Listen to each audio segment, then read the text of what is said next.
Welcome to the Connecting with Coincidence radio show with Dr. Bernie Beitman, MD, bringing together the world's synchronicity experts to help you use meaningful coincidences to develop spiritually, psychologically, and practically. For more information, put Connecting with Coincidence into your web browser to find the book, website, Psychology Today blog, YouTube channel, and Facebook page. And now, here is the host of the Connecting with Coincidence radio show, Dr. Bernie Beitman, MD.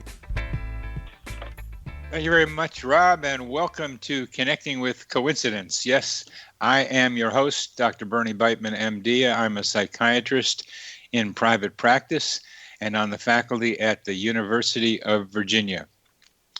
Carl Jung introduced the Western world to synchronicity. The rock band The Police popularized the idea in their album Synchronicity. They were followed by numerous books, articles, movies, and videos. And why this growing interest?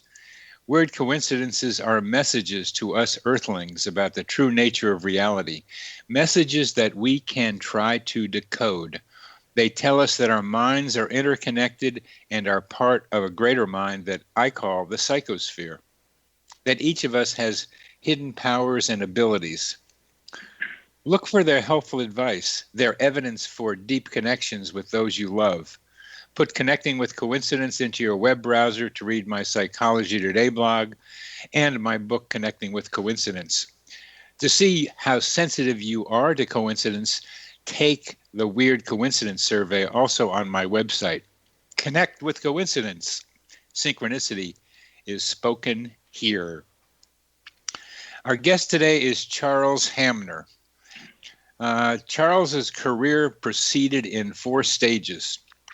He obtained a PhD, and in the first stage afterwards, became a biochemical researcher in metabolic pathways at the University of Virginia.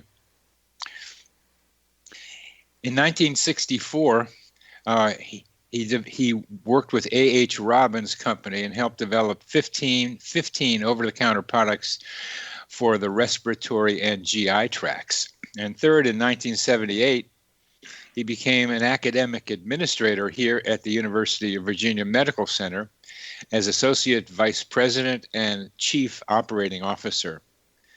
In 1988, fourth, he became President and CEO of the North Carolina Biotechnology Center from 2005 to 2012, and he's currently chairman of the board of the Hamner Institutes for Health Affairs. That's an illustrious career, Charles, and welcome to our program. Thank you very much, Dr. Beitman. I'm delighted to be here, and I thank you for inviting me to be on your program. You're very welcome. I enjoyed talking to you very much when I gave a talk at the Rhine a couple of months ago, and that's where we met.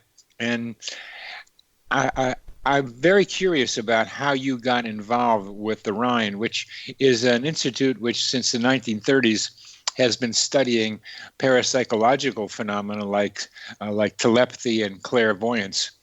And here you have this illustrious career in the conventional side of the world, doing outstanding research, becoming a very important administrator at UVA, and then your Biotechnology Center. This is like materialistic, regular science, a regular kind of career path, and that's outstanding.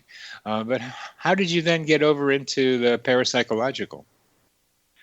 Well, from the time I was 11 years old on, I was blessed by the fact that whenever I had a big challenge come up, either someone would come and give me good advice without me asking for it, or the right people would show up to form a team that would create the activity and make it very successful. And when I came here in 1988 to North Carolina to be head of the Biotechnology Center, I worked with all the universities in the state of North Carolina, and of course Duke University being a very famous research university. I found out about the Rhine Center, and I was very interested I've always been very interested in parapsychology, and so we started to attending those meetings whenever we had speakers that were of particular interest to me, and you were one of those speakers. I was very interested in coincidences because so many of them have happened to me in my life at exactly the right time. Well, it's a couple of things that you said from early on, where you would get the information you needed right when you needed, or people would show up to help fill a needed gap. And in the Weird Coincidence Survey, those are among the common coincidences. And I just want to bring that out more clearly. They are common coincidences, and they make us pay attention to them, as well as being very helpful and make us wonder about how they happen. So there you were in your career, starting at age 11, and then later having a lot of experiences that told you that something may be different from what you were taught when you got your PhD and in your college and in your college career. Something was going on. What did you conclude, or what ideas did you come up with that were making some of those things happen? Well, just the very experience of these things happening over and over. It started very young. When I was in high school, for example, my agricultural teacher said to me, you should go to college. And I said, well, I don't, I was very ignorant in those days. And so he said, well, I'll take you to VPI to interview. And so we went to BPI and interviewed, and they said, "Oh, you're very welcome to come to school here. We'll enroll you in animal husbandry." And I said, "Well, I don't have any money. My family doesn't have any money to put into schooling." And so they said, "Oh, don't worry. Albemarle County has a scholarship, and they can give you a scholarship." So I went to college for all those years on the Albemarle County scholarship. And then when I was finishing up my senior year at VPI, which is now called Virginia Tech, my major professor in animal husbandry, the department chairman, Ralph Hunt, said, "The veterinary school committee from Georgia is coming here to interview outstanding students, and you should be one of those students, so go down and interview." So he arranged an interview with me, and they said, "Oh, your record is perfect for veterinary medicine. You can come to the veterinary school." And I said, "Well, I don't have any money to go to the veterinary school." And they said, "Oh, don't worry. The state of Virginia will pay your tuition if we select you for that scholarship." So I went to veterinary school for 4 years with no cost as far as educational cost. And then when I was in veterinary school, a man named Dr. Mark L. Morris, who invented pet dots or dots for animals, he called them science dots. He came to give a lecture, and he said the problem with veterinary medicine is they don't have enough PhDs in biochemistry, and anyone in this room who is a veterinarian that wants to go and get a PhD in biochemistry, I will pay for it. So as soon as he finished talking, I went up and said, "I'm your candidate. I'm ready to go to get a PhD." And so he took me over to meet Dr. William L. Williams, who had just arrived. Right then, what you did was seize the opportunity in front of you. And that's an important part of coincidence experiences, that when you see it, you got to grab it, because sometimes it's not going to be there tomorrow. Exactly. And so he paid all of my expenses to go to get a PhD. So all of those coincidences through about a 12-year period there, helped me get complete education and set me up to do all the various things that you just related to in my career. And so that's why I don't think those things can happen by accident. That's just too many things to be an accident. It's a string of you being in the right place at the right time with the right people. Oh, yes. And absolutely. And you can take one of them and say, okay, that's random and I was lucky. But when you have a string of them, and you have a string of 4 of them that really set you into the career that you developed and is so outstanding, then you have to wonder what else is going on. And that's what we'll talk about in our next segment. But one of the things I want our audience to know is that we will also be talking about a cousin of yours and a coincidence involving him. So we're going to go back maybe a little younger in your life and talk about the guy who wrote the Waltons, which became a famous TV program that a lot of people grew up with and knew something about. But we are coming to the end of this segment. You are listening to Connecting with Coincidence. I am your host, Bernie Beitman, MD, and this is the X-Zone Broadcast Network. And our guest is Charles Hamner, and we will be back after a short break.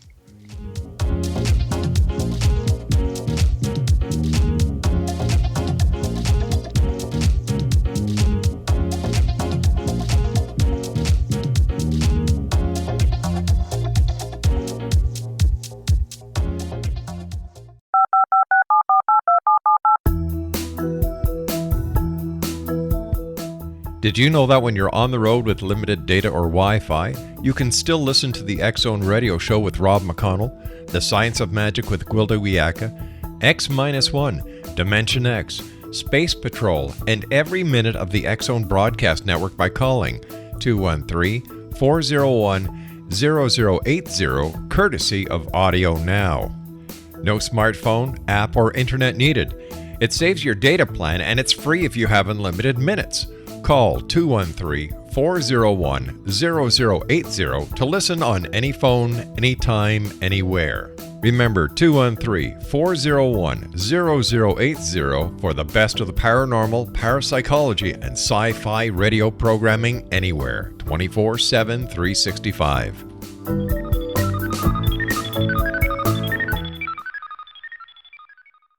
You have heard of the X-Zone? Now watch it on Simul TV. Plus 500 video games, live TV channels, free video on demand, worldwide, and more. Does this sound like tomorrow's television? Well, it is, but you can have it today, right now. It is Simul TV. Simul TV offers what the others only wish they could provide. 15 exclusive channels like X-Zone, sci-fi, and horror. We are worldwide. No other provider offers that. 500 built-in video games. No need to have an extra expensive system. We have them included. Free video on demand. Live streaming events from around the world. Interactive online network, and much more. Tomorrow's TV today. Simul TV. Sound too good to be true? Well, it's not. You can have Simul TV today. Sign up at simultv.com.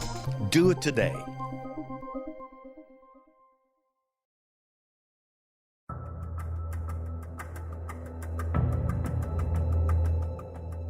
Modern Esoteric, Beyond Our Senses by Brad Olson, consummates the lifeology story about where humanity originates.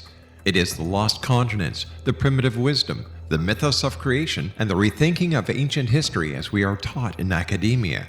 There is much more to the story than what we have been told. As this is the first book in the Esoteric series, Modern Esoteric starts at the beginning of time and accelerates up to this modern age. Future Esoteric is book 2 in the series and takes a forward-looking position ahead of today with an open and honest examination of the ET issue and various unexplained phenomena. To discover the writings of author Brad Olson, visit www.bradolson.com. That's www.bradolson.com.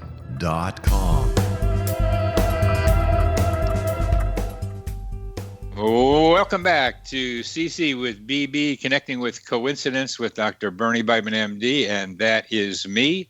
Our guest today is Charles Hamner.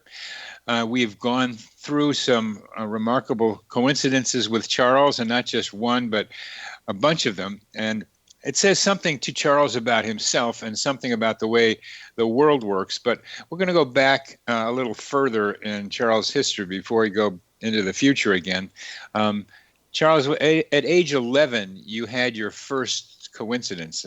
What was that? Well,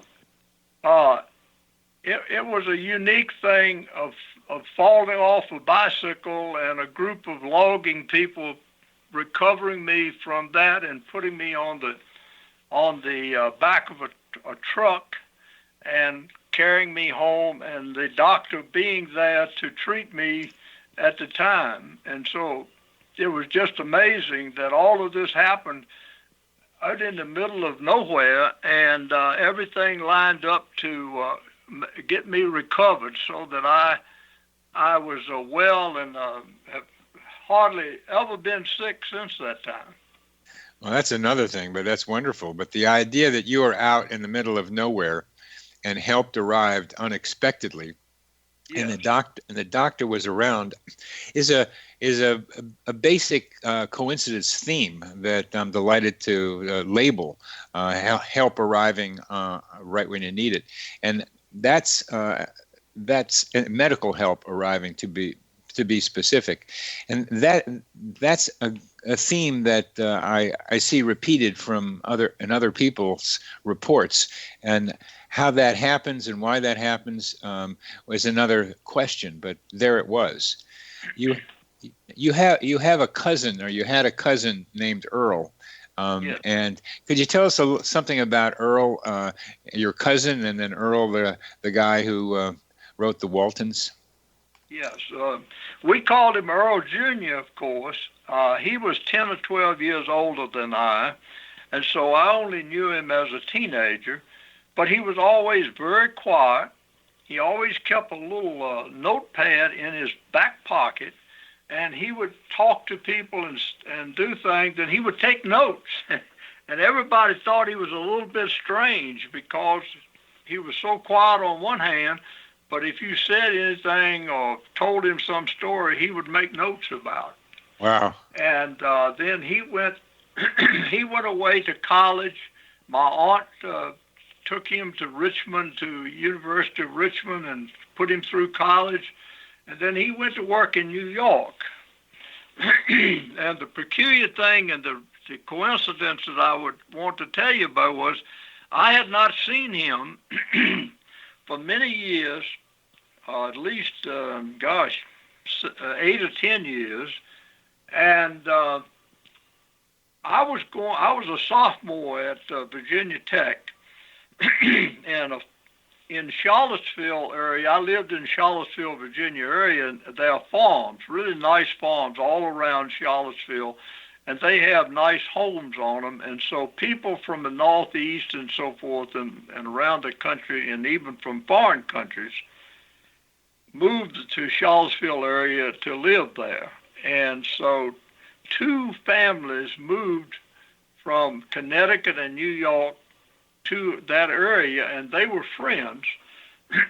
And one of those people was going to W&L, Washington Lee University, and the other was going to Virginia Tech. And I was riding with the Virginia Tech person, and he said, let's stop in to see Jeb Rosebrook at W&L. And I said, sure, it's okay with me. I got nothing much to do. We can stop there. And so we stopped to see Jeb Rosebrook, who was a couple of years older than I. And Jeb said to me, well, I'm graduating in a couple of months, and I'm going to New York to see if I can get a job in journalism. Uh-huh. And I said, well, you know, my cousin works up there for NBC in the, I can't remember the name of the place now. Well, he worked for NBC in New York. I can tell you that. He wrote radio programs like Ma Perkins. I don't know if you remember Ma Perkins. I remember Ma Perkins, yep. And so he wrote those stories. And so I said, why don't you go talk to my cousin? Maybe he can give you a lead for a job. And so he found out about my cousin, however you did that in those days, and went and talked to him. And my cousin and he formed a partnership, and they wrote more stories for radio. But then in about a year, they moved to Hollywood, and they worked together in writing stories like the Waltons. Another story was a mystery program that they wrote.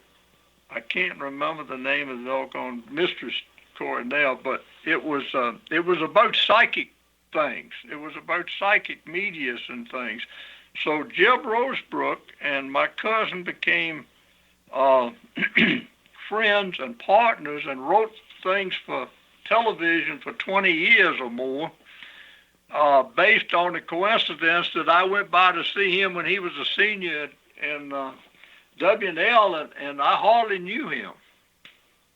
So you did for him what other people have done for you, put you together with the right people to advance your career.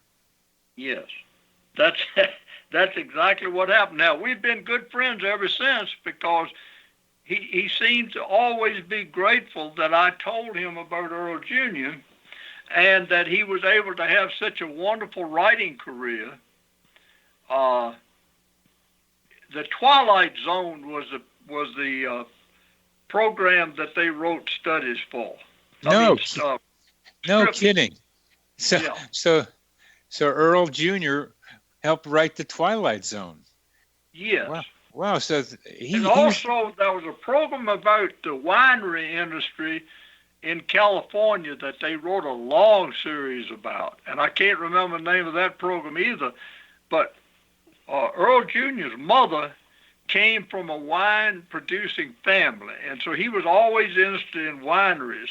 And so he thought up writing this story about the wineries in California, based on his mother's experience. He must have had an excellent memory for detail, Earl.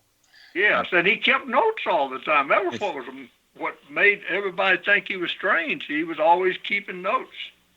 And so I'm sure he talked with his mother and kept these notes, you know.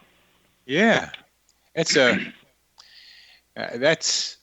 I know people who do audio recordings and have advanced careers by just audio recording, editing, and then getting them out there. And that's what he was doing in those days. That's quite a career that your cousin Earl Jr. had. Oh, yes. He really did have quite a career. There's no question about it. And you go ahead. No, I was going to say, he passed away about a year ago, and he was 92 years old, and he was still active in writing. Wow. Well, it's a good thing for you to be able to turn around and help be on the other side of the coincidence and helping someone advance his career. And since we've talked about these coincidences, career coincidences, do you experience coincidence very often since then? Yeah, my entire life has always been some coincidence come up. Let's give an example. Since we're in North Carolina, let me give you an example about North Carolina. When I was at the University of Virginia Medical Center, the dean from the School of Medicine at the University of North Carolina, Chapel Hill, came to give a lecture, what they call grand rounds, to the medical center. And the dean was out of town that day and couldn't be there for this dean when he came. And so he said to me, why don't you have lunch with Stuart Bondurant before he does the grand rounds? And I said, sure, I'd be glad to do that for you. And so Stuart and I had lunch, and we got to talking about what was going on in the world and how biopharmaceuticals were beginning to be a big thing and so forth. And we were talking, and he said, boy, you seem to know a lot about biopharmaceuticals. We're trying to do biotechnology in North Carolina. Would you come and talk to our founding committee and just give them some ideas of how you would develop or how you think the industry biotechnology is going to develop? And I said, sure, I'll be glad to do that.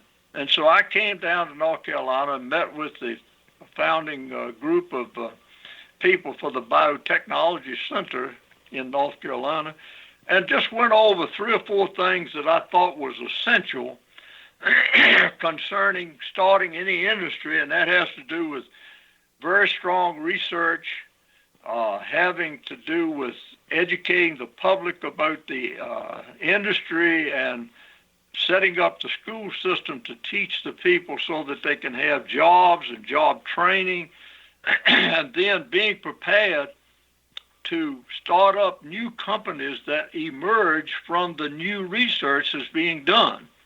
And I just told them those 3 things. I said, if you do those 3 things, you'll be successful in any industry.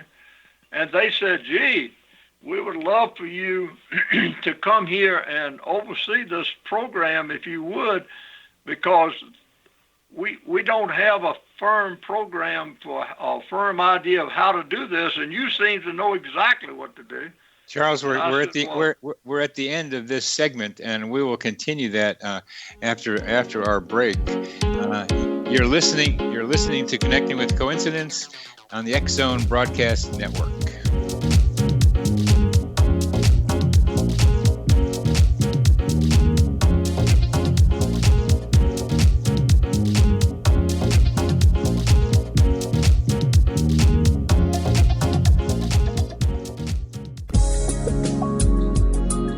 Broadcast studios in Hamilton, Ontario, Canada, to the world and beyond. You're watching the X Zone Broadcast Network, www.xzbn.net.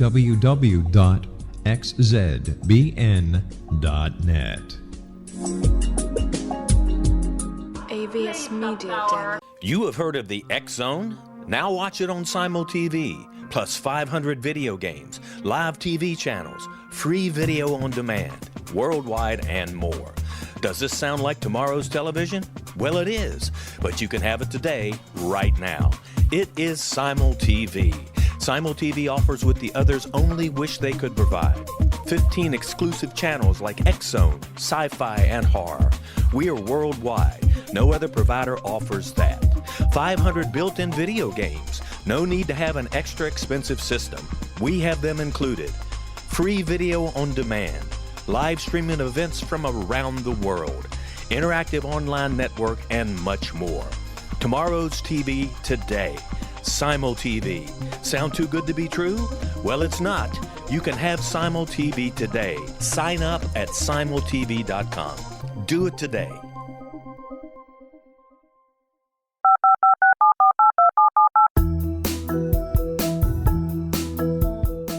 Did you know that when you're on the road with limited data or Wi-Fi, you can still listen to the X Zone Radio Show with Rob McConnell, The Science of Magic with Gwilda Wiyaka, X-1, Dimension X, Space Patrol, and every minute of the X Zone Broadcast Network by calling 213-401-0080, courtesy of Audio Now. No smartphone, app, or internet needed. It saves your data plan, and it's free if you have unlimited minutes. Call 213-401-0080 to listen on any phone, anytime, anywhere. Remember 213-401-0080 for the best of the paranormal, parapsychology, and sci-fi radio programming anywhere, 24/7, 365.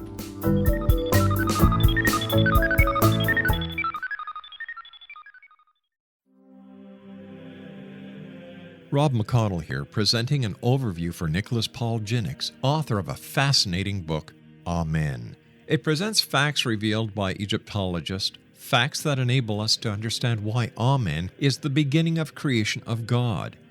It provides recommendations for religious leaders of the major religions to unify their beliefs and teach the Word of God. Love one another. Amen informs people how mankind conceived God. It was the Egyptians that developed the concepts of a soul, a hereafter, and Son of God. And finally, after the worship of many gods, they conceived the belief in one universal God, the maker of all there is. For more information, visit www.futureofgodamen.com. That's www.futureofgodamen.com.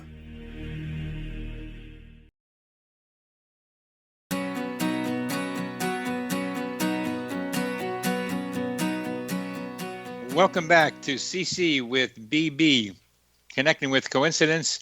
We are talking with Charles Hamner about his own coincidence-filled career. And we just, at the end of the last segment, we were talking about ideas that he had that are, he said pretty simply, about how one establishes a biotechnical arena in a place, of basically how to start any industry. And he offered three very important and simple ideas to get the research going, to get education tuned in to what the researchers are doing. And Charles, what was the third one? Having the capacity to start new companies emerging from the technology that's done and arises from the research. Now that area around Durham and Chapel Hill is called a research triangle. It sounds to me like you had something to do with starting that research triangle. Well, that's the interesting part. We came and did the three simple things that you just mentioned. And when I came to North Carolina, there were about 3 or maybe 4 companies doing a little biotechnology, employing maybe 500 people. And today, there are over 600 companies in North Carolina doing biotechnology research and development, and they employ directly 60,000 people. And for every person employed directly in biotechnology development, there are 4 people in the public, out in the public, supporting that in some way. And so now there are over 300,000 people working in biotechnology in North Carolina. And you were right there at the beginning because the dean had to be out of town and you had to talk to the guy coming in to do grand rounds. Yes. Seeing all these things happening to you must be a lot of fun, among other things. Just like, hey, what kind of surprise am I going to be hit with that's going to change my career and make something happen? Yeah, and it still hasn't stopped. After the Biotechnology Center, I'm so acutely aware of this that I feel very blessed, and I never take it for granted. I think it's a great gift, a great blessing. I have no idea why I'm blessed that way, but I'd never take that for granted. And after the Biotechnology Center, I retired. I was asked to come and look at a chemical institute that did research in North Carolina. And I went there and talked to them and said, well, you need to integrate the new genomics and biological and the new genomics and the new molecular biology technologies having to do with proteomics. You need to integrate this into your institute. And I said, you know, the pharmaceutical industry needs what I'm talking about as much as the chemical industry. And they said, well, why would we give the chemical industry secrets and new secrets to the pharmaceutical industry? And I said, well, one of the reasons is they'll pay half the cost. Uh-huh. And the chairman of the board said, call them. And so I got the pharmaceutical division set up in the old institute and the chemical industry rejuvenated. And so we went from 5 companies supporting the institute to 30 companies supporting the institute and over $15 million a year of research funding. And it just happened because somebody saw me and said, won't you come and take a look at this institute? Now, I retired as chairman of the board of this institute and in 2015, and last year, the state legislature passed a legislative piece to create a rare disease advisory council.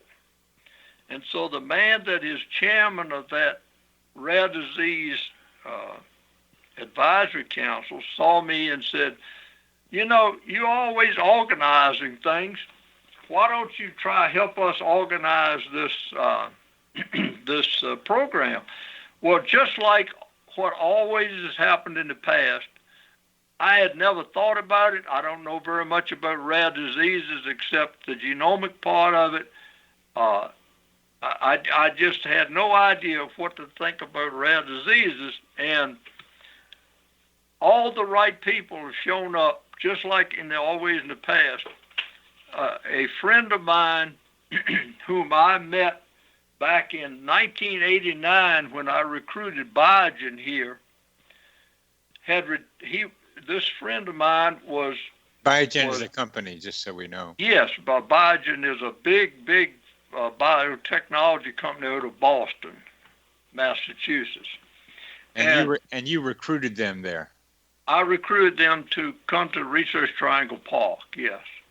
I recruited about 10 or 12 companies like that, including Biogen and Bayer and BASF and Rhône-Poulenc and Syngenta, and I could go down a long list. All of these people are advanced biotechnology research and development companies, and they're huge corporations. They're from all over the world. I have Takeda here. But anyway, I had met this man in 1989 who was the head of pharmaceutical data collection for clinical studies when we recruited Biogen, and I had not seen him until last year, and he came to NC State to be head of advanced computing, and he helped IBM develop Watson for pharmaceutical data.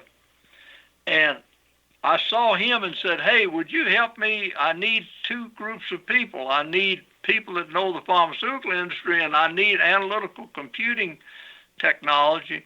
Would you help me with this rare disease? And he said, I've been looking for just this kind of project. That's exactly, I'll be glad to help. And so the whole unit there at NC State now is working on analytical computing and learning algorithms for genomics and other kinds of data being collected on rare diseases.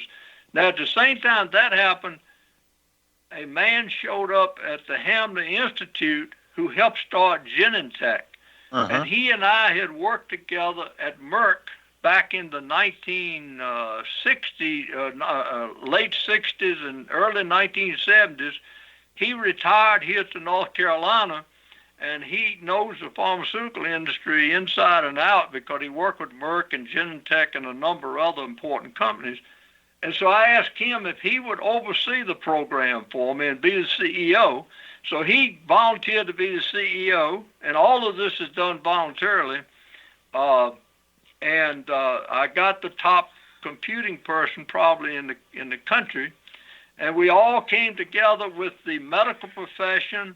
And then I met a woman in Charlotte who was the head of the patient family coalitions of rare diseases, and she joined into the effort. So now we have all the connection put together. We have the patient family coalitions working with the practicing physicians. The practicing physicians are feeding information back to the basic research people and to the analytical computing people, and the research community now is in touch with the practicing physicians, so new ideas are flowing out and new observations are flowing in, so that it's a perfect combination of what is going to be what I call the next S-curve for biotechnology. Rare diseases will be the next big thing that will be done in medicine. Wow. We got about 2 minutes left, and a couple of things for me to mention about this, that there's something magical about that. A couple of those Hamner boys, I got to say that, that somebody has touched them with something. Earl with the ability to observe and record and put it together, and you with your ability to observe and watch what's going on around you. He was watching and writing about it. You were watching and doing something with what was happening out there in the real world. You were doing the real movie. He was writing the movies. And, Yes. And you were doing that in a magical way. There's something as I learn about you, about the way you sound, the way you project yourself, the kind of confidence you have that's humble, and the clarity with which you speak in simple language, which was one of the delights of the Waltons, where they could talk about important ideas in a simple language, a country language. But it reminds me of the Watergate prosecutor, who was a Southern boy and could just talk in clear language about things, and that's what I you're know him. He's Rufus Edmondson. And he's one of them, yes. And he's one of them. Oh, yeah, many of them. That's true. Yes, that's correct.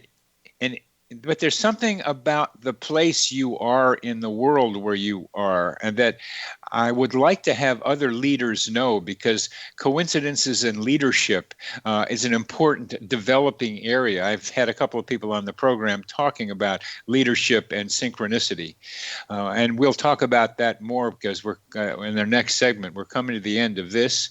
You are listening to Connecting with Coincidence with your host, Bernie Beitman, MD, on the X-Zone Broadcast Network, and our guest is Charles Hamner, Administrator Extraordinaire.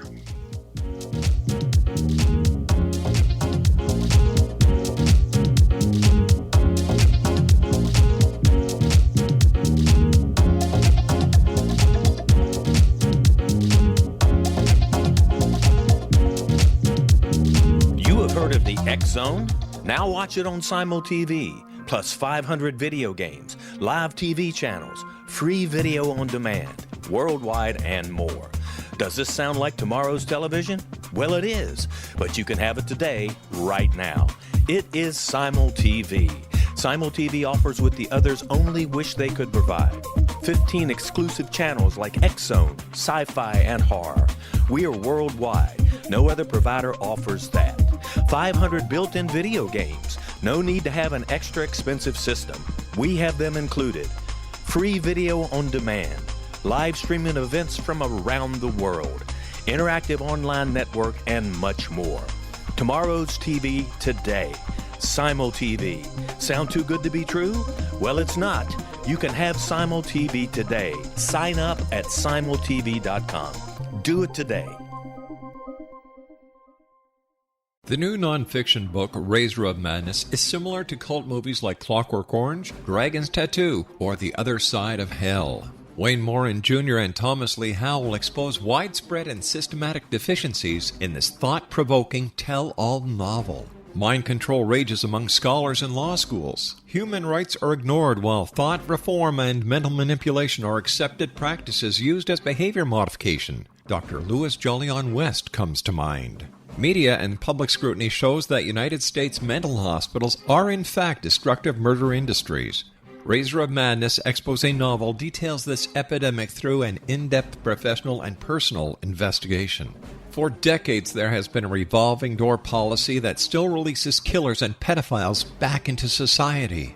The maestro of mind control continues to haunt America to this very day. Razor of Madness is available in paperback or as a downloadable ebook at Amazon.com.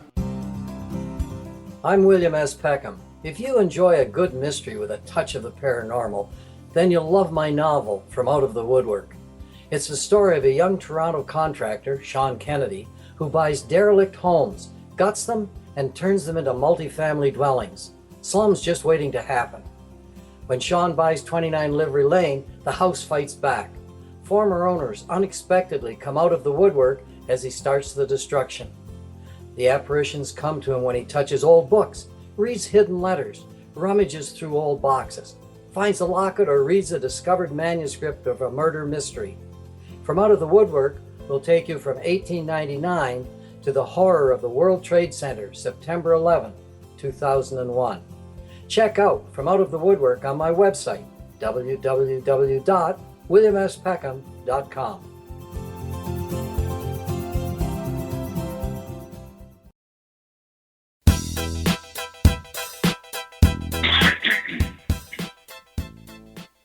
Welcome back to Connecting with Coincidence with your host, Dr. Bernie Beitman, MD, and that is me. Our guest today is Charles Hamner. And we've heard a collection of stories over a career that just can't be just a coincidence. There's something about Charles Hamner, and there's something about his place in time and space.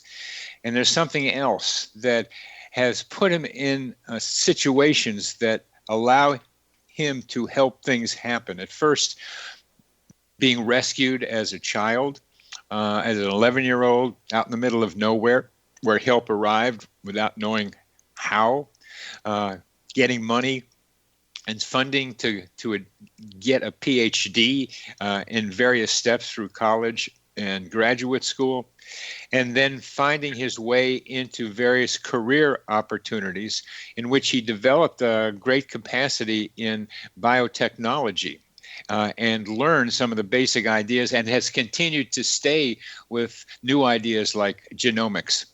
And then he just kept going. He went to North Carolina. He was in North Carolina, went to North Carolina, and helped start the research triangle that is so well known around the world as a place where a lot of biotechnology activity is going on. He's been part of the seed of all that. He's like a bee who's placing seeds outside, not just collecting them, but planting them and putting that honey out where people can then drink from it. Charles, it's an amazing career, and it's a leadership example that I hope other leaders pay attention to be aware of the possibility that coincidences like the ones that have happened to you can happen to them if they're alert to them, if they're watching their environment and going with whatever we mean by their flow and putting themselves together with situations that help advance not just their career, but their ideals. Yeah, Go ahead. I have always been amazed at how helpful everybody has been. Whenever I go approach them, they have always been helpful, and very, very few have ever reacted in a way of negativity. Very, very few have ever not been helpful, and people have come out of the woodwork from everywhere. Back in 1990, I recognized that we desperately needed bioprocess manufacturing in the United States. Charles, I'm going to interrupt you here because Sure. I believe this is going to be a similar story to what you've had before. Yeah. And I want you, maybe you've not done this before, but I want you to just speculate about why this is happening to you, why this has been and is happening to you. How come you're in the middle of all this? I have thought about it many times, and I don't know of any sound reasons to do it other than that you've been blessed and picked for some reason. But I can say that my upbringing was important in all of this. First off, my mother was a school teacher, and my father was a factory worker, a machinist. He made things on lathes and drill presses and things, and then he was always very helpful to our community. He worked throughout our community and worked with people like Senator Harry Byrd to get him elected so he could do his programs that he wanted to do. And so my family were always very helpful to other people. And my father was always very thoughtful, and my mother was very kind. And I think being raised in an environment where we didn't feel negative about hardly anything, and we always felt positive about other people, and we helped other people whenever we saw the opportunity to do it. Like my father, after having a heart attack working for DuPont, opened a country store, and he knew who the really poor people were in the community. And so on Saturday mornings, he and I would get 5 or 6 bags of groceries, just really simple stuff, rice and oatmeal and things, and put them in a bag and carry them around. And we'd drive through the community and drive up, and you know how they used to have front porches, and he would just set the bag on the front porch. And and sometimes the people would come out and said, "Oh, thank you, Mr. Charlie. We really appreciate this." And that was the atmosphere I grew up in. And so it's just natural for me to try to apply my skill of understanding advanced research and applying it to everyday practice so that we can have bioprocess manufacturing.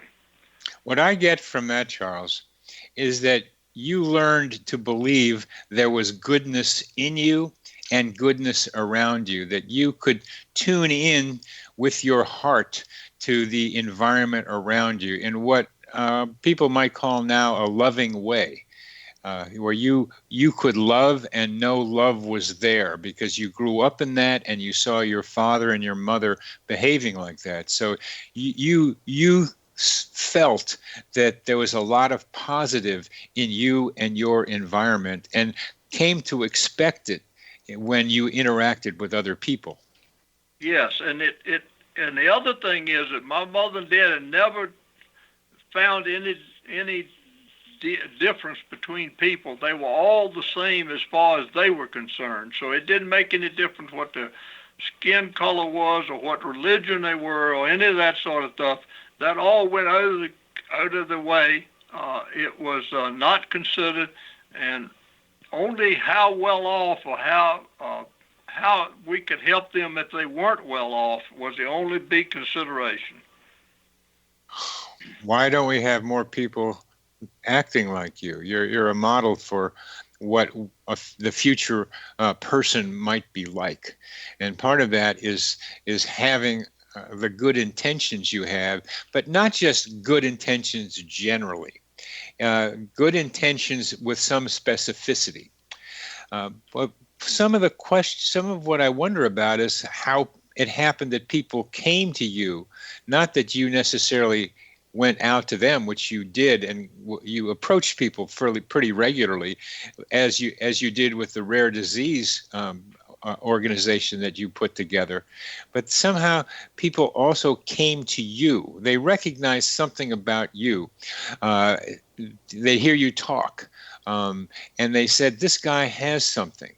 And what is it about you that attracts people to you in a way that produces so much? I can't really tell you, but my wife and I talk about this all the time. We can go in restaurants and sit down, and people will come and start talking to us and telling us about their problems. And we've never seen these people before. And we can be in grocery stores, and they'll stop us in the middle of the aisle and start talking. And frequently it happens because somebody will say, "I'm too short to reach way up there, and you're tall. Would you reach that for me?" And then you do it, and you start a conversation with them. And so it must have something to do with unassuming. Being unassuming, I think, helps a lot. I see it as openness. That okay, people, all right. That's and the same idea, and it's a more mechanical thing, but I look at these things mechanically, and we can be open and closed, and I do dance, and people can be open and closed during dance, and that when you and your wife are walking around, there's a kind of glowing openness, a kind of warm friendliness, kind of like you and your father going to drop the groceries off at people's houses.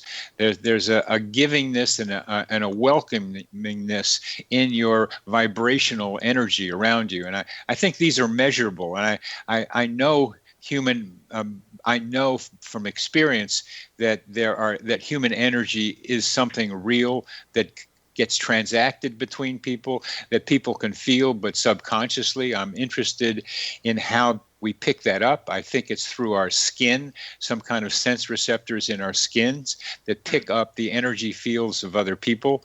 I wish the Rhine could come up with better instruments than their biophoton thing to measure not just what's around somebody, but the electrical, human electromagnetic field that goes on between people, that I think people in the grocery store walk up to you to create, to connect with, and then gives them a very positive vibration.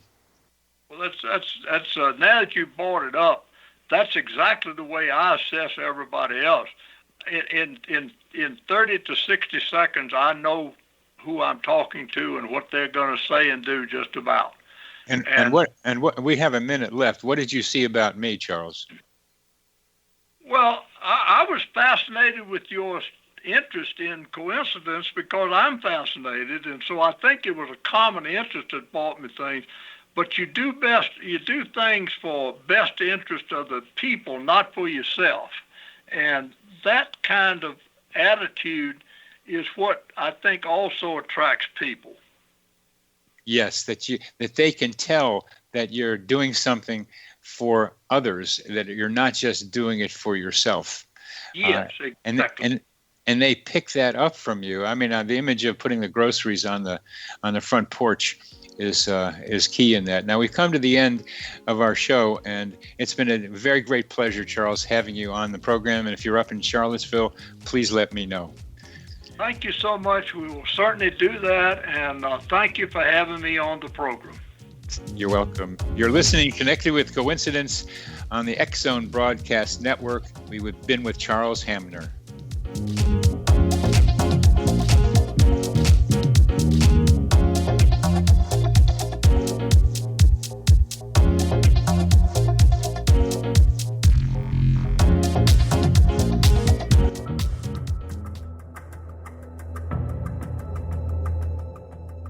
Modern Esoteric, Beyond Our Senses by Brad Olson, consummates the lifeology story about where humanity originates. It is the lost continents, the primitive wisdom, the mythos of creation, and the rethinking of ancient history as we are taught in academia. There is much more to the story than what we have been told. As this is the first book in the Esoteric series, Modern Esoteric starts at the beginning of time and accelerates up to this modern age. Future Esoteric is book 2 in the series and takes a forward-looking position ahead of today with an open and honest examination of the ET issue and various unexplained phenomena. To discover the writings of author Brad Olson, visit www.bradolson.com. That's www.bradolson.com.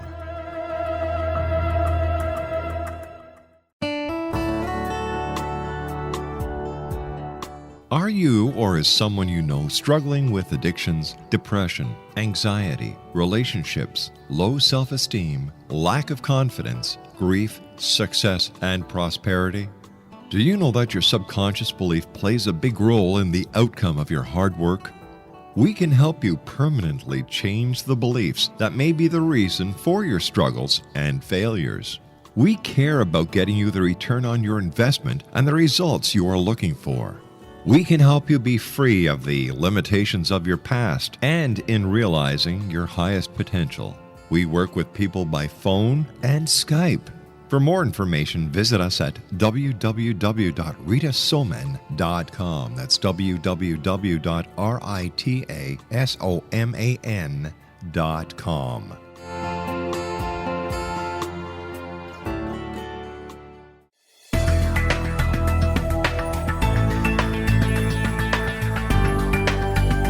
Do you think you have energy problems in your home? Do you feel better when you're away than when you're home? Joey Korn is a global leader in the world of dowsing who specializes in personal energy clearing and space clearing. He can help you create an ideal energy environment in your home no matter where you live in the world. Learn about his remote spiritual house cleaning services and much more at www.dowsers.com. You can get Joey's book, Dowsing, A Path to Enlightenment, as well as other dowsing books and tools, Kabbalah books, and Walter Russell books. Joey's work is really amazing. Go to dowsers.com right now. That's DOWSERS.com or call 1-877-DOWSING. That's 1-877-369-7464.